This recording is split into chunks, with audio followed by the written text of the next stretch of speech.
the whole hawkish tone of the Fed is in line with what we're expecting. We've seen inflation more persistent than is expected, and this has led kind of a more hawkish stance. For example, you see in 2022, you were even 50-50 if you have a hike, and you have 3 hikes now in 2023. And we start tapering in November.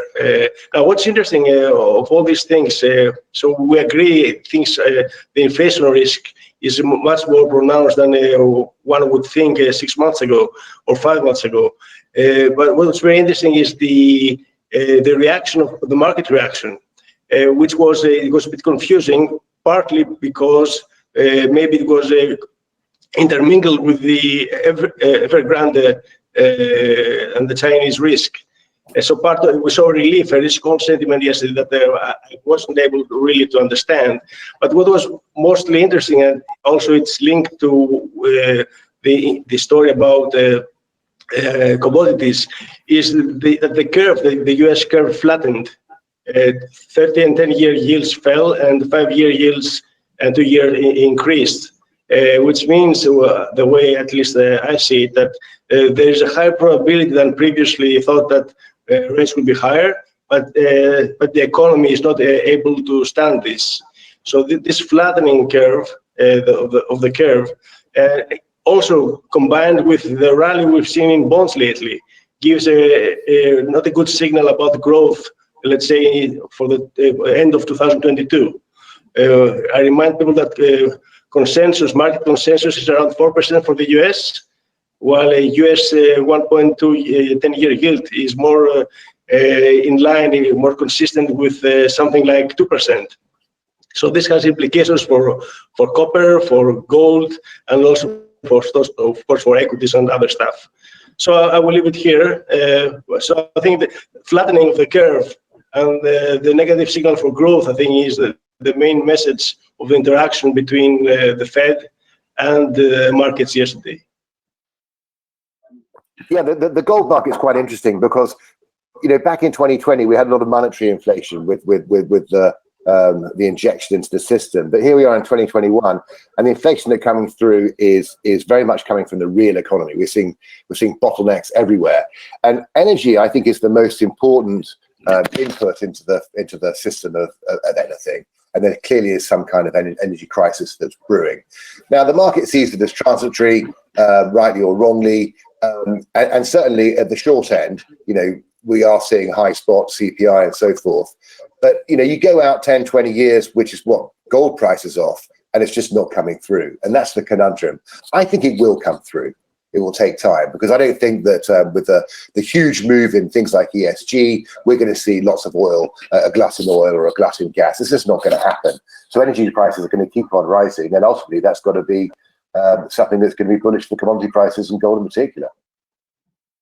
I think Charlie hit it right on the head with the energy crisis. I live in the northeast of the United States. I'm about an hour and a half from Canada. And here, there's things that, the consumer can't get away from. Food, gasoline, natural gas. It's going to start to snow here a little bit after Halloween, and it snows probably until Easter. So you have to heat your house. And when that happens, I think you're going to see discretionary income begin to dry up. And as that happens, the economy is going to have a real problem. And that's where the Fed's getting themselves trapped. They may want to raise rates. They may want to taper. But if you look at the dollar index this morning, the dollar's rolling over pretty good. The index is down to 93.102. So I think they're saying the same thing. They're reading what the Fed did yesterday, and they're looking at it saying, we just don't buy the fact that the Fed's going to be able to raise rates that much. I think it might be the opposite. I think you're going to get to a point where discretionary income dries up. President Biden's going to have to make a choice. Either they go to Congress for another stimulus check, or consumer spending falls off the side of a cliff and the economy slides. I think they're really backing themselves into a corner. And if they do it, another $2,000 checks, they're going to add, $850 billion to the debt. I still look at this as a debt story. And that's where the gold and silver market comes into play. The silver market is a little more of an industrial metal. So, you've got the electric vehicles coming. You've got a lot of demand things coming there, solar panels, all that. Gold is more of a play. It used to always be an inflation hedge.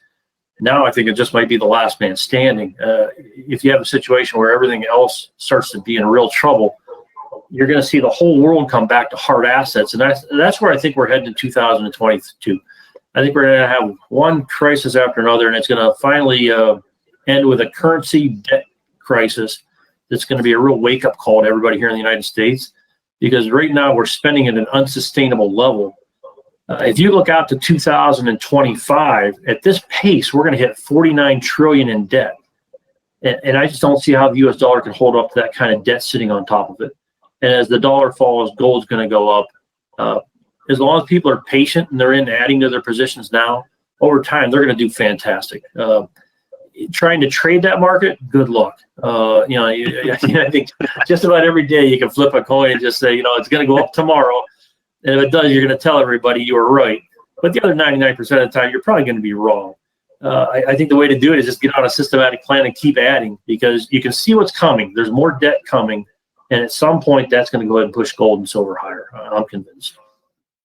Oh, definitely. Actually, I agree with everybody around this on this panel, because Vasily started talking about inflation, and this is an extremely important point. Same for Charlie, and Thomas talked about debt. So all this combined is really the recipe for a higher gold price. What I would like to say, not to be just complimentary of what has been said so far, is that gold hasn't done anything yet, and silver has, as you said, Robin, has gone down severely, actually, percentage-wise, and this is due to the fact that a lot of investors, a lot of institutional investors and hedge funds have positioned themselves as if they are expecting 2021, 2023 to be what 2013, 2015 were, which is basically when the last QE3 ended. And their reasoning is very simple. We have tapering coming. We do have a deceleration in the global economy, but there is still a positive growth rate. So 3%, 4% growth rate with a transitory inflation, as the Fed wants to call it, and probably it's going to be more and more difficult to use this adjective in the next few weeks. Time will tell. But the fact is that 2013 and 15 were so different from what it is today. So their reasoning again is simple: growth, tapering. That means higher rates, no inflation. That means higher real interest rates. That's their equation. And this is why they have been really aggressive selling gold and silver.